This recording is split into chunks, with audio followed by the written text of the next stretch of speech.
The AFCON final was very controversial because there were a lot of things that were happening.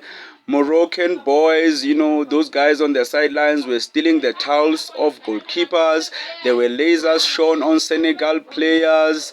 Even Senegal ended up walking out of the pitch because they thought that the penalty that were given to Morocco was unfairly given. So there were a lot of things that were happening. But anyways, the punishments have been handed out. So you have Senegal that has been fined 615,000 for offenses and players misconduct in the 2025 AFCON final. Morocco were fined $315,000 for stadium, boys, players and staff misconduct and the use of lasers.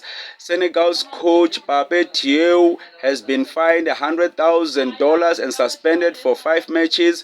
Senegalese players Liman Ndiaye and Ismaila Sarr have been suspended for 2 CAF games, and also at least Moroccans also got the smoke.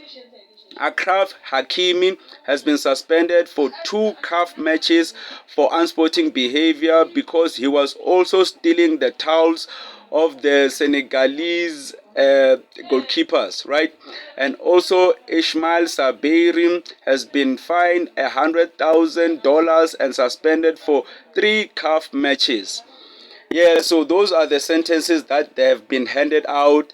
And this thing, I don't think it will stop anytime soon. This might deter them to at least calm down, especially the fans, because the fans, they ended up battling like violently and someone got really injured.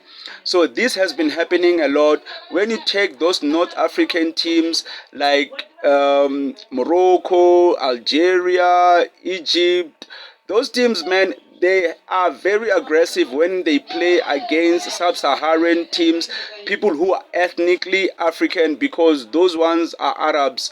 So usually when there's a match, man, there's a lot of carnage, because even here in South Africa, there was a match between Pirates, I don't remember which North African team. Yeah, man, people got really injured. Someone almost got unalive. They had to save him from falling down from the top of the stadium right there. So yeah, man, this is very controversial, and I think it's because those North African teams, they don't think they deserve to be beaten by Africans, right? Those Arab guys, they don't feel like they deserve to be beaten by Africans, because all of these fines are caused because of that, because Morocco got beaten. I think Morocco needs to calm down, man. They should accept their loss and accept that their only trophy will be the towels that they were stealing.